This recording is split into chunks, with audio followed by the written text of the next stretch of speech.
This is one of those days where we can take you behind the curtain and let you know what we were thinking when we were created in the middle of a pandemic. We were birthed in the middle of a pandemic. That sounds like a novel or a blues song or something like that, doesn't it? But in the middle of a pandemic, we're coming up with this show, and it's going to be a part of the Peacock NBC Sports family. And Michael Smith and I, who have a long background in sports and have known each other for over 20 years, said we want to do a show that is rooted in sports, but also is encouraged and has the infrastructure to go beyond sports as well. We love sports, and there are a lot of lessons that can be gleaned from the sports soil, so to speak. But we wanted to be able to talk about whatever was on our hearts and on our minds. So today is one of those days where we do both.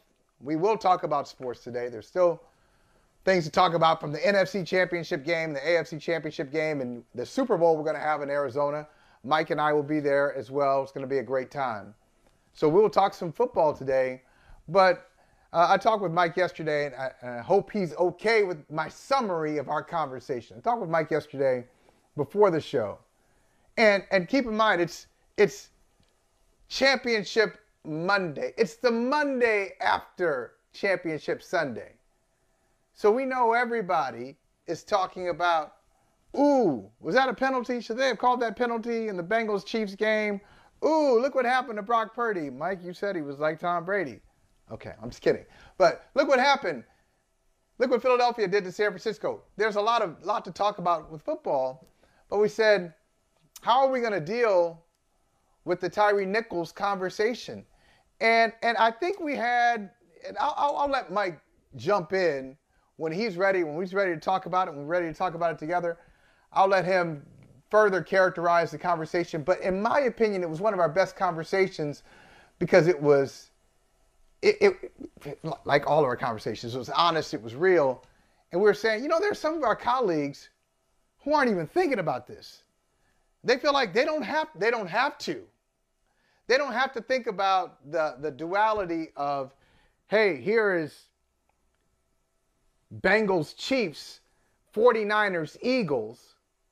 And here is something this is an issue that has been going on the entirety of our lives and our parents' lives and our grandparents' lives. And we can't just say, we're going to talk about football and we're going to ignore that. It's both. It's something that we have to figure out a way to discuss. And we don't have to figure out a take. This is beyond takes. This is beyond talking points. This is real life. And it's something that is a crisis in American society. Whether all aspects of American society realize that or not, we're in a crisis. So we talked about it. We did a segment after yesterday's show. And today, we want to talk with some really smart people, some really smart commentators and data scientists, writers, who can help us better understand where we are at this time in American history. It's that important. So we're going to do that today on Brother from Another. We're going to do both. We'll talk football, and we're going to talk about Tyre Nichols, talk about current American policing, past American policing, and the future of American policing. Where do we go from here? So consider this a step into our family room, a conversation. We'll try to be comprehensive and honest. And you may walk away from this saying, well, who provided solutions? I don't think that's the purpose of this. I once heard the Reverend William Barber say, somebody came up to him and said, hey, Reb, you gave me all this stuff, but you didn't offer me any solutions. Reverend Barber said, but all the stuff I gave you, did you know that before? You didn't. Oh, you didn't know all that stuff I gave you before? Okay, so let's start there. Let's start with this information that I've just given to you, and then we can start talking about solutions. But we can't start talking about solutions if there's no acknowledgement or awareness of where we are right now. So that's what we're going to do today. We're going to do the right now. You see the headlines there, lots of tributes, lots of commentary about Tyre Nichols, 29-year-old young man, brutally beaten, ultimately killed by Memphis police officers. And I intentionally didn't give you the number of those Memphis police officers involved, because the number continues to grow. So we start off with 5. Then remember on yesterday's show, we mentioned there was a 6th. And then after yesterday's show, there was a 7th officer mentioned. And then there are people from the EMTs, fire department, who have lost their jobs. People in the sheriff's department who have lost their jobs. This continues to grow. And so the tragedy is that Tyre Nichols is not here.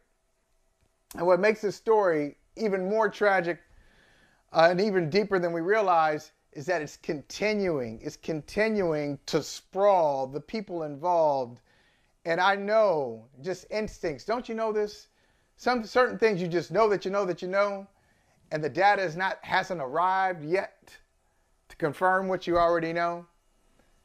But the level of involvement, I just know it, the level of involvement goes deep, and it's deeper than we realize, and it's deeper than has been reported. But I believe in journalists, and I believe in great journalism, and so I believe that story will come out soon. I can tell you this, family discussion, always keep it real with you, keep it 100, keep it 200 with you on Brother from Another. That person I teased before the break, hey, we're going to hear from her. That was the one and only Joy-Ann Reid from the Readout on MSNBC. Unfortunately, having some technical difficulties, could not connect with Joy Reid. We'll maybe get to chat with her another time. So Joy Reid will not be on the show today. We do have a couple other people you want to hear from. And I want to address this, though. Joy is not here, and I wanted to begin our segment with her, with this clip, with the one and only Brittany Packnett Cunningham. Brittany said this on Joy's show. I want you to take a listen, and I'll have something to say on the other side. Check this out. What is it that the community, when you talk to folks, what do they want? So I want to back up for a second, Joy, because I feel myself getting hot, if I'm honest. And respectfully to the other guests, I heard the word control quite a bit, and therein lies the problem. Because if we're talking about the ways to properly control a black body, we're not actually identifying the fact that the problem is that you want to control the black body in the first place. This is not about safety. This is not about public safety. That's not about serving and protecting. We're talking about a traffic stop.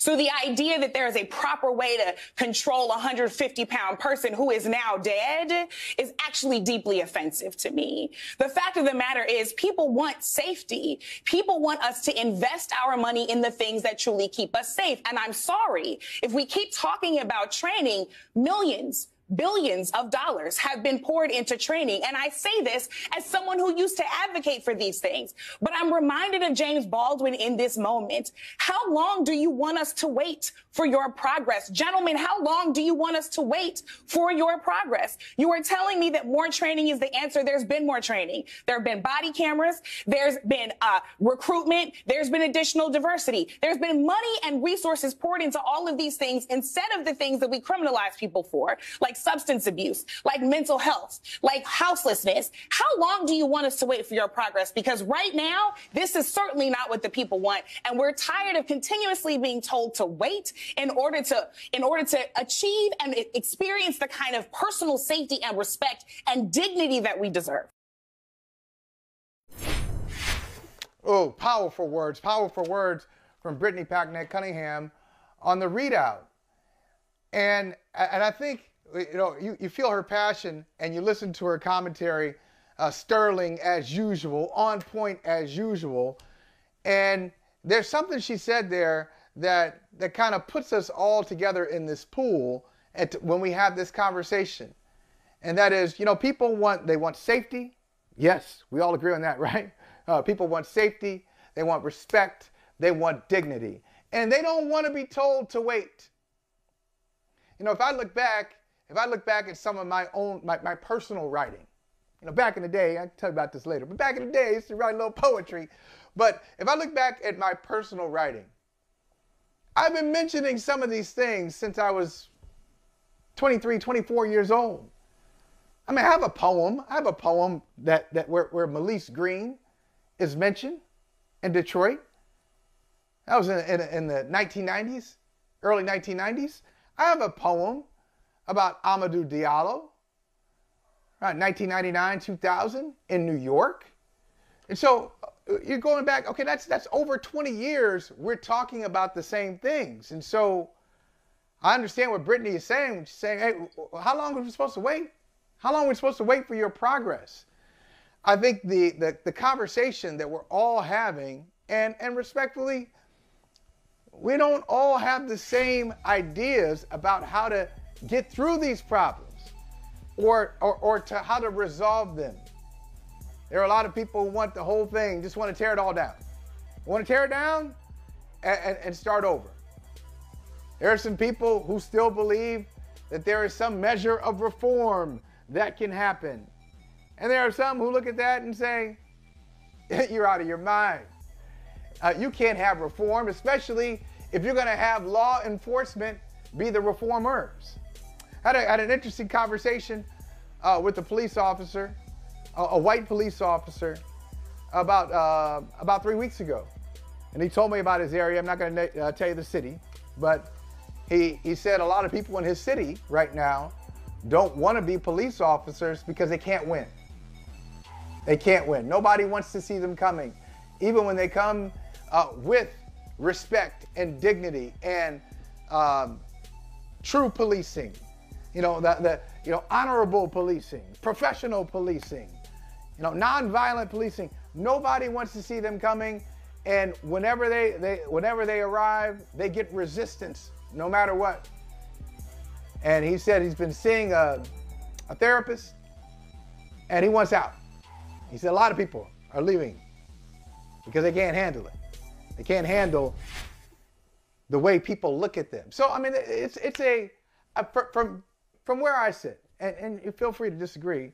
And I know we'll have some panelists who will talk about this and give their perspectives. From where I sit, there is no easy solution of, hey, if you do this one thing, or if you do these 3 or 4 things, we're going to have a different utopian society.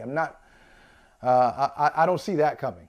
Hey, thank you for watching Brother from Another. If you haven't hit that subscribe button, go ahead and do that now. Don't forget, you can catch us 3 to 4 weekdays on PeacockTV.com and on Sirius XM Channel 85.